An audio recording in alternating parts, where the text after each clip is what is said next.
Okay, well, welcome to the cottage here at the rear of the tin shed in Larne. My name's BB Scone, and I'm talking to 3/5 of Western Edge. Hello, gentlemen. Hello. How are you doing? Now, perhaps you'd like to go round and tell me who you are and what you play in the band. Okay, I'm Kevin. I play the banjo and dobro. I'm John Campbell, I play guitar. And I'm Mansell and I play the mandolin in the band. And you're the only one with a surname. That's very interesting. Indeed, I'm proud of it. We've got 3/5 of the band here, John. Two others are hiding in the tin shed elsewhere. They are. You'd like to say who they are and what they do in the band Yeah, as well? there's Roy Nichols, who plays fiddle, Yeah.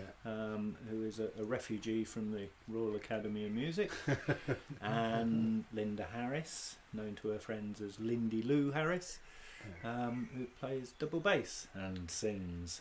Okay, and the band I've just said is called Western Edge. I presume that's because you're on the western edge of Wales or the world, is it, Mansell? Exactly, yeah. What sort of music do you play? How would you describe it? Us critic cards like to have a pigeonhole to put you into, you know, heavy metal, doom folk, or Well, we're trying to be bluegrass, I think, but Bluegrass. with maybe a touch of country in there somewhere. yeah. Sometimes, and a lot of the stuff we do is homegrown. Because bluegrass, I'm not sure if all the viewers to this program would know what bluegrass is. Would you like to just? I guess the best analogy would be to go back to the film Bonnie and Clyde, where you had that fast banjo music in that, or the film Deliverance, there's some banjo in that, and then there's the latest one is the Oh brother. Oh, Brother, Where Art Thou? The Yeah. Coen Brothers film. Yeah. I mean, it's a very precise form of country music, often played quite quickly, isn't it? It is, yes. And for us it's very challenging because as in jazz combos, people take it in turns to play solos. Right. And so there's a lot of improvisation in it, and although it's definitely more a blues and folk medium than a jazz medium, and also it has lots of songs and harmony singing, and that's really important to us. So there are not many kinds of music that offer that kind of opportunity to sing, to harmonise, to play good solid backup, and to solo yourself.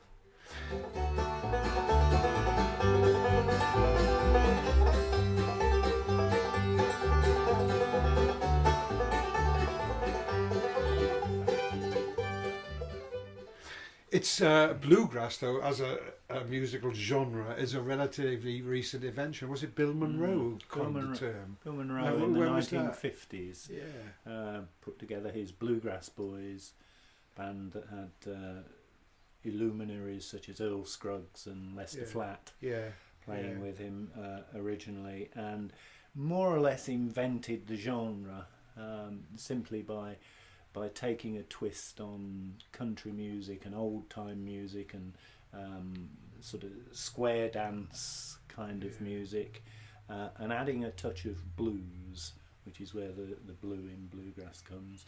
So you'll hear, especially through the mandolin, which Bill Monroe was a mandolin player, you will hear those blue notes coming through quite strong, and they give the music its distinctive flavour. might be a few of those in the vocals as well. Well, yes, no, that's usually just singing out of tune.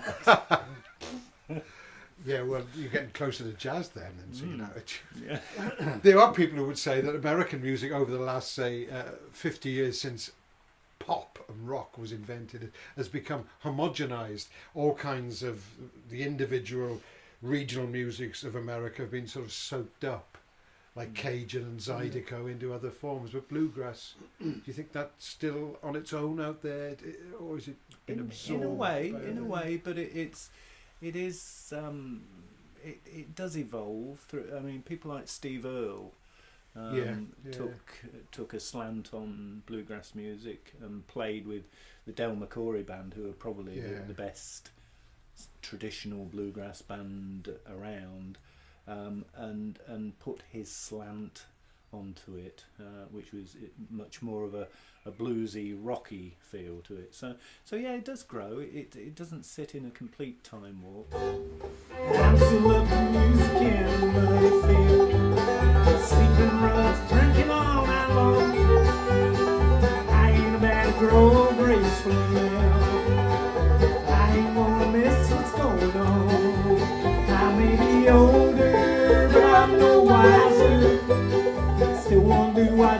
17. I'm still chasing rainbows, running down that good old Anyway, fast forward, then about a year ago, you took the others on board, because I know Linda was in another country-ish folk band called Shanti Lahara a while ago. She plays bass. And she's joined Western Edge, or maybe she played the same time with both. I don't know. She was around with us for several years. She's been around us. And Roy. Roy again. He's been around with us, sort of in and out. And it's the last 12 months that we've actually been able to nail him down and say, Rick, come on. That's why he's come not and play here. with I us. saw his feet bleeding. Floor of the tin shed there. He's literally nailed to the ground. You're not running off. He's not scared of the banjo, is he, Kevin? Sometimes, yeah. But keep him under control. You said earlier, about bringing your own thing to it, and you write most of the originals that they do. Is that right, John? John's a prolific writer. They did tell me, give me the tip off earlier. So, do you write particularly in that vein, or do you just write what comes to you? How does it work? I kind of write in that vein. I think there's so much to explore in terms of the lyrical content. The actual musical structure of it is slightly limited, because often it's just 3 chords and there's not a great deal of places you can go with just 3. But lyrically, there's enormous potential there for coal mining, trains, depression, people losing their jobs, all those great alcohol addiction, beating your wife, that sort of stuff. All those happy things that country and bluegrass music takes on so well. Plus a fair dose of sentimental slush, of course. That's very important. Sentimental slush is really. What's wrong with that? Trains and sentimental slush. You can't beat it. Sitting on my porch in the twilight years, contemplating life and going home.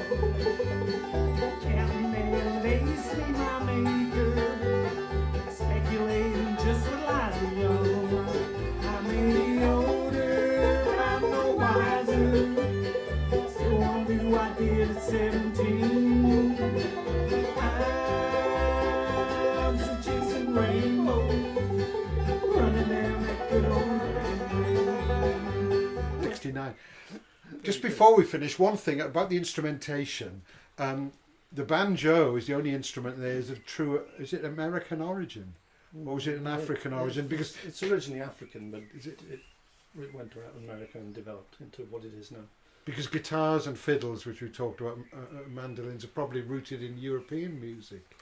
Middle Eastern as well. Yes, they are, but because it was the steel string guitar developed in the United States, not in Europe. Although it was developed by great luthiers like C.F. Martin, who came from Europe as immigrants.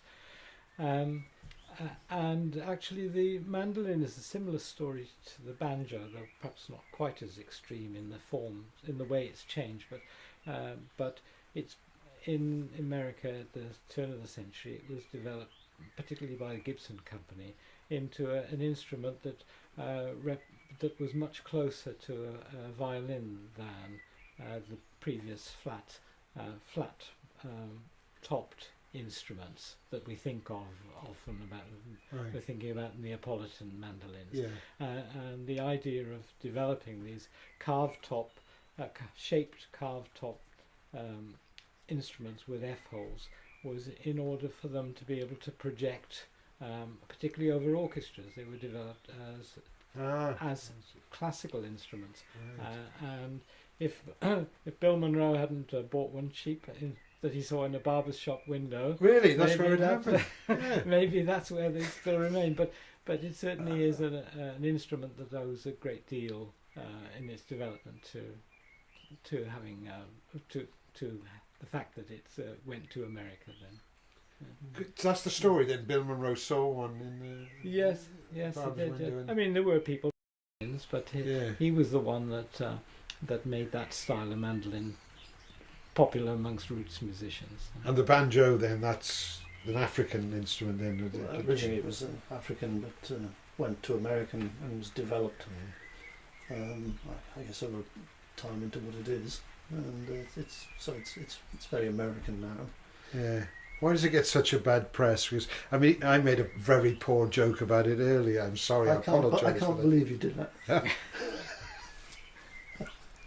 I'm so sorry. I can't even remember it now. What was it again? I've got no idea. It wasn't very It had funny. nothing to do with onions then. Or No, anything. nothing. I mean, you know. Malcolm, it's not the instrument; it's the people that play them. Exactly. I think that's a good point to wind up, Brady. We could talk about genres and types of music, but I know you're fantastic musicians, and the two who aren't here are as well. So thanks very much for talking to me in the beautiful cottage here at the Tin Yeah, it's Shed. great.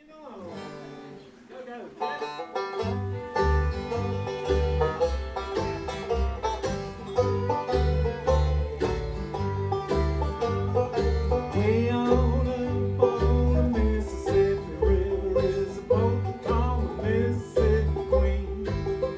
And she ride that river from dawn till dusk, the finest thing you ever see. I got on board that Mississippi Queen somewhere up St. Louis way, and I was looking to mend me a broken heart, looking for a new day to play. Set one up for my newfound friends, set one up for me, set one up for the devil over there, for riding on the Mississippi Queen. Roy!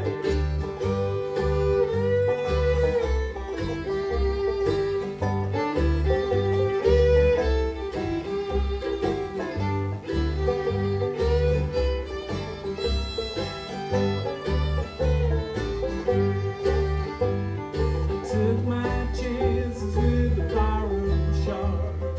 Five cards stood all night. They took all my money, the shirt off my back, wrung me out and hung me dry. As I drifted south, I got to drinking hard. I took a walk, looking for a fight, and the captain said, "You can't do that, boy. I'm gonna lock you up for the night." Set one up for my newfound friends, set one up for me, set one up for the devil over there, riding on the Mississippi Queen. I'm so